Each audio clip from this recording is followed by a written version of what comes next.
सर्व करते रहेंगे। और इंशाल्लाह जो वादा मेरे पार्टी के चेयरमैन ने, बिलावल भुट्टो जरदारी साहब ने, आसिफ अली जरदारी साहब ने कराची के अवाम से किया है, उस वादे को इंशाल्लाह हम वफा करेंगे, इस उम्मीद के साथ, इस दुआ के साथ कि आने वाला वक्त हमारे लियारी के लिए बेहतर हो, हमारे कराची के लिए बेहतर हो, हमारे सिंध के लिए बेहतर हो, प्यारे पाकिस्तान के लिए बेहतर हो। पाकिस्तान जिंदाबाद। अच्छा मेयर साहब ये बताइएगा कि आप मुख्तलिफ जो है वो आप लोगों का सियासी गढ़ है और यहाँ से पीपल्स पार्टी माजी में जिसको भी खड़ा करते आई है वो जीती, लेकिन पिछले इलेक्शन में कुछ आप लोगों की या शायद कुछ और मसाइल होंगे, आप लोग नहीं जीत पाए, फिर इस बार आप रिकवर कर पाए। एक जानिब तो आप उन इलाकों में भी काम कर रहे हैं जहाँ से आपको वोट नहीं मिला, दूसरा ये एक ऐसा इलाका है जो कि पीपल्स पार्टी का गढ़ समझा जाता है पाकिस्तान भर में। ऐसे वो कौन से काम आप आज यहाँ पर इस आवाम के साथ वादा करके जा रहे हैं कि यहाँ पर सड़क बनेगी, ये कचरा उठने का काम जो हो जाएगा? आपने पिछली सड़कों का बताया, लेकिन फ्यूचर के हवाले से बताइएगा। देखिए, लियारी जो है वो पीपल्स पार्टी की शान है, पीपल्स पार्टी की आन है। और हर दौर में जब जब पीपल्स पार्टी को इक़्तिदार मिला है, पीपल्स पार्टी ने लियारी की आवाम की भी खिदमत की है, चाहे वो इंफ्रास्ट्रक्चर हो, चाहे वो तालीम हो, चाहे वो हस्पताल हो, हर लिहाज से। आज लियारी में आपको यूनिवर्सिटी नज़र आती है, किसने बनाई? पाकिस्तान पीपल्स पार्टी ने बनाई। आज अगर लियारी के अंदर NICVD का सैटेलाइट सेंटर है, किसने बनाया? पीपल्स पार्टी ने बनाया। आज अगर लियारी के अंदर ककरी ग्राउंड हो या इंटरनेशनल फुटबॉल स्टेडियम हो जो बेहतरीन बैनुल अक़वामी तर्ज पर बनाया गया है, वो पीपल्स पार्टी ने बनाया। पीपल्स पार्टी ने कराची लियारी की सड़कों को बेहतर करने के लिए एक मंसूबा दिया था, जिसके तहत मुख्तलिफ सड़कों के ऊपर काम किया गया। ये रोड कटिंग की वजह से थोड़ी सी मुश्किलात का हमें सामना करना पड़ा है, जिसको मैंने आपको बताया कि पैसे हमारे पास आ गए हैं और लियारी की जो इंतज़ामिया है उसको खर्च करेगी, ताकि जहाँ जहाँ इस तरह के नुक्स हैं उन नुक्स को एड्रेस कर लिया जाए। बल्कि हमने लियारी वालों के लिए तो ये अपने प्यारों को दफनाने के लिए मेवा शाह जाते थे, ये लियारी की आवाम ने हमें गोश गुजार किया कि मेवा शाह के कब्रिस्तान की अतराफ़ की सड़कों का बुरा हाल है, उसको ठीक करें। हमने MP हमारा नहीं है वहाँ पे, यहाँ तो यूसुफ भाई हमारे MP हैं ना, मेवा शाह की साइड पे हमारा MP नहीं जीता है, कोई और MP जीता है। लेकिन हमने चूँकि नीयत हमारी काम करने की है, खिदमत करने की है, हम वो काम कर रहे हैं और काम माशाल्लाह होता हुआ नज़र आ रहा है। सबसे बड़ा काम जो लियारी के लिए आने वाले वक्तों में होना है ना, वो K3 की जो लाइन है, जो कि लियारी के पानी की चोरी जो होती है वो मेक श्योर करेगी कि पानी चोरी ना हो, और जो लियारी का पानी है वो लियारी की आवाम तक पहुँचे और लियारी के लोगों का भला हो सके। ये सबसे बड़ा प्रोजेक्ट है जिसको बिलावल भुट्टो जरदारी साहब की सरबराही में हम करने जा रहे हैं। उसके अलावा गली मोहल्लों को ठीक करने के लिए एक लियारी पैकेज के ऊपर काम हो रहा है, जिसके ऊपर यहाँ की तंजीम, हमारे MNA MP वुज़रा साहब मिलकर काम कर रहे हैं। और इंशाअल्लाह जैसे ही उस प्रोजेक्ट को कंसीव कर लिया जाएगा, उसको हम एग्जीक्यूशन मोड में आ जाएंगे। आखिरी चीज़, यहाँ पे पंपिंग स्टेशंस पे लोड शेडिंग का एक बहुत बड़ा इशू है। उस लोड शेडिंग से एग्जेम्प्ट करने के लिए हमने एक स्कीम अभी अपनी हुकूमत से मंजूर कराई है, जिसके बाद यहाँ के जो पंपिंग स्टेशंस हैं उनको लोड शेडिंग एग्जेम्प्ट कराने में हम कामयाब हो पाएंगे, ताकि जब भी कोई इमरजेंसी होती है और लाइट नहीं होती तो पंपिंग का काम नहीं हो पाता। तो चाहे वो सेवरेज पंपिंग स्टेशन हो या वाटर पंपिंग स्टेशन हो, उसके ऊपर भी हम काम करें ताकि लोगों की खिदमत की जा सके। मैं ज़ोर ये देना चाहूँगा, हम आवाम के थे, आवाम के हैं, आवाम के रहेंगे, आवाम के दरमियान खड़े हैं, उनके अच्छे बुरे वक्त में साथ होते हैं, और इंशाल्लाह यही पीपल्स पार्टी का नज़रिया, यही हमारा मंशूर है। मेरे साथ दो सवाल करना चाहूँगा।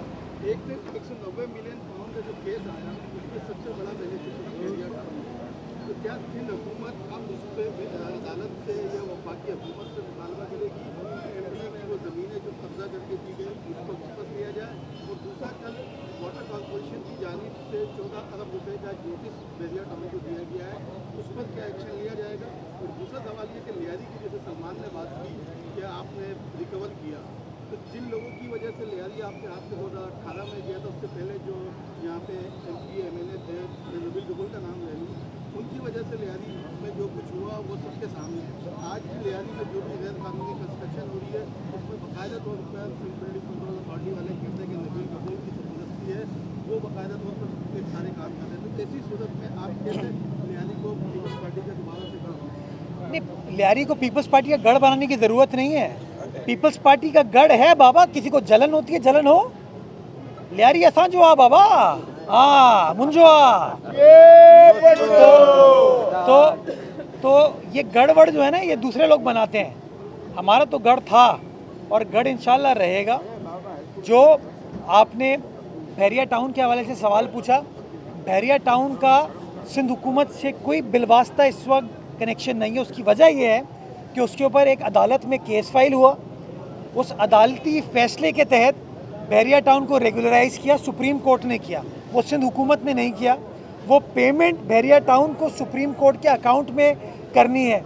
तो ये सारे मामला जो हैं वो अदालती पैराए में होंगे, उसका सिंध हुकूमत से कोई डायरेक्टली या इनडायरेक्ट लिंक नहीं है। बल्कि मैं तो हमें बड़ी जिद्दोजहद के बाद 3, साढ़े 3, 4 साल के बाद जब इमरान खान साहब की हुकूमत ख़त्म हो गई, उसके बाद हमें सुप्रीम कोर्ट से वो कुछ पैसे हमारे अकाउंट में गालिबन कुछ 40-45 अरब रुपए मुंतकिल किए गए, जिसको इंशाल्लाह इस शहर की फलाह बहबूद के लिए हम सिंध हुकूमत के इश्तराक के साथ खर्च करेंगे।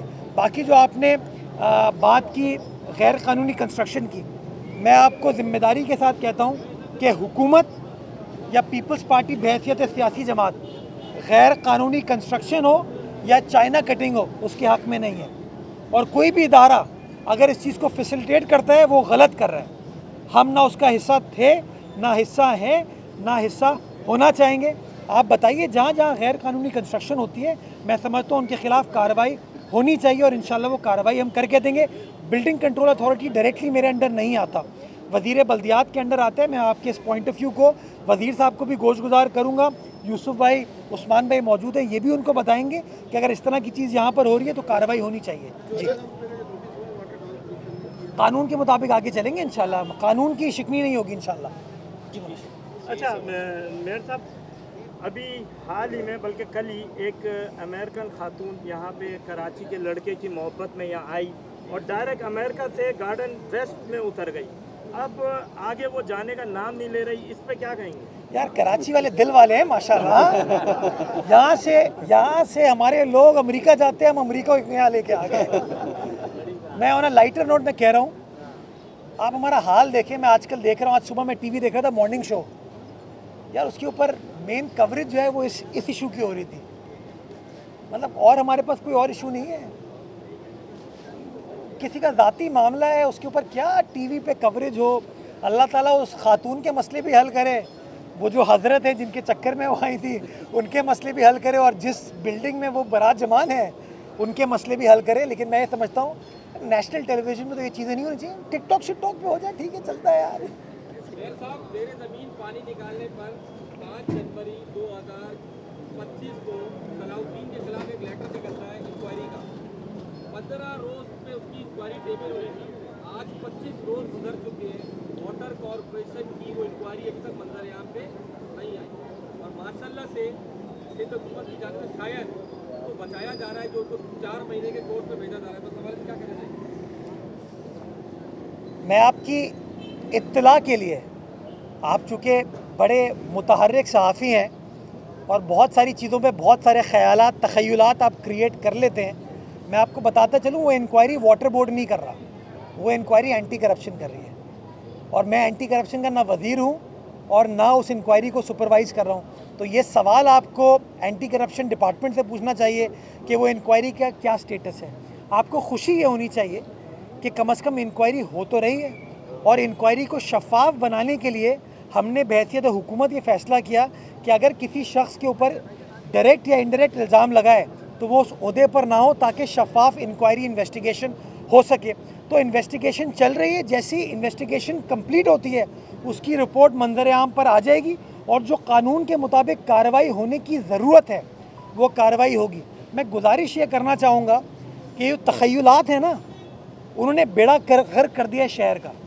हमें इन तख़य्युलात की वजह से कभी बिजनेसमैन शिकायत करते हैं, कभी शहरी शिकायत करते हैं, कभी सबसॉइल ऑपरेटर शिकायत करते हैं, कभी कोई और शिकायत करते हैं। इस वक्त यकीन जाने आप, 2 दिन से सबसॉइल ऑपरेटर्स ने शायद स्ट्राइक की हुई है, उन्हें बंद किया हुआ, पानी को सप्लाई नहीं कर रहे। और सबसे ज़्यादा शोर इस वक्त वही इंडस्ट्रियलिस्ट कर रहे हैं जो कि वाटर बोर्ड के ख़िलाफ़ बात करते थे। तो मुझे समझ नहीं आ रहा कि करें क्या। इसलिए मैं कहता हूँ कि तख़य्युलात से बाहर निकल के जहाँ कोई ऐब है, ख़राबी है, उस ख़राबी को एड्रेस करने की ज़रूरत है। लेकिन उस ख़राबी को एड्रेस करना हमारा ही काम है ना।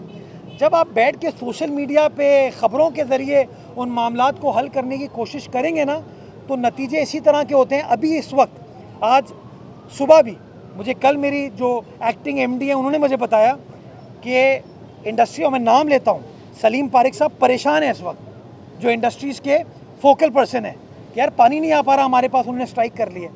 तो कहीं ना कहीं हमें बैलेंस क्रिएट करने की ज़रूरत है, तभी मामला चल पाएंगे, वरना होगा यही अफरा तफरी, केओस। और इस वक्त मुझे बदकिस्मती के साथ इस तमाम मामले में केओस नज़र आ रहा है और नुकसान शहरियों का भी हो रहा है, इंडस्ट्रीज़ का भी हो रहा है। हमारा टारगेट होना चाहिए कि इंडस्ट्रीज़ को पानी पहुँचे ताकि इंडस्ट्रीज़ भी चलें, ज़र मुबादला पाकिस्तान कमाए, लोगों को रोज़गार भी मिले। लेकिन होता ये है कि जब इस तरह की खबरें क्रिएट कर दी जाती हैं, उनसे फिर आखिर में क्योस ही क्रिएट होता है। और आपकी मुस्कुराहट बता रही है कि आपको मिसगाइड किया है कुछ लोगों ने। वाटर बोर्ड के कुछ अफसरान आजकल गायब हो रहे हैं, करीब इतला मिली है इमरान जैदी साहब की आजकल गायब है, पता नहीं घर में है या मुझसे बाहर चले गए, कुछ पता नहीं चल रहा वो कहाँ है। अच्छा मुझे बताएं, गायब होने का सिलसिला दुरुस्त है? गायब होने का सिलसिला दुरुस्त है? पिटाई होने का सिलसिला दुरुस्त है? कुछ दोस्तों की पिटाई कुछ और लोगों ने भी की है, वो दुरुस्त था क्या? हाँ, वो वीडियोस हमने भी देखी हैं। तो मैं हमेशा ये कहता हूँ, देखो कानून के मुताबिक चीज़ें होनी चाहिए। मैं हर किसी का हिजाब रखना चाहता हूँ, हर किसी का इज्जत एहतराम हम सब के ऊपर जायज़ है। कोई गलत काम करता है कार्रवाई हो, लेकिन ये जो पिटाई वाली बात है ना, वो आपको पता होना चाहिए। हाँ बिल्कुल, मैं वही तो कह रहा हूँ, तखय्युलात जो है ना वो, सुन तो लें, तखय्युलात जो है ना, वजाहत आबिद साहब मैं आपका नाम लेके कहूँ, तखय्युलात जो है ना, उन्होंने शहर की खिदमत नहीं की है। नहीं, मैं जवाब देना, टीवी पे चला है ना ये, ना मैं डरता हूँ इन चीज़ों से, ना इन चीज़ों से घबराता हूँ। दौर छुपता है, ये याद रखना मेरी बात को, राइट? तो इस तरह लोगों के ऊपर तोहमतें लगाना छोड़ दीजिए, क्योंकि तोहमतों के ऊपर कहीं ना कहीं आपके ऊपर भी कोई इम्पैक्ट आया है। और मैं बिल्कुल आपके दोस्त और मोहसिन होने के तौर पे आपको ये कह रहा हूँ, तोहमतों से इस शहर की खिदमत नहीं हुई है, तोहमतें लगाने से इस शहर के मसाइल हल नहीं हुए। आखिर में इस मसाइल को हल करने के लिए यही अहलकार, यही अफसरान, यही सियासी नुमाइंदे जो है ना, वो मसाइल हल करने की कोशिश करते हैं। ये हमारा शहर है और इस शहर के मसाइल हम ही हल करेंगे, कोई बाहर से आके नहीं करेगा। बहुत शुक्रिया, थैंक यू।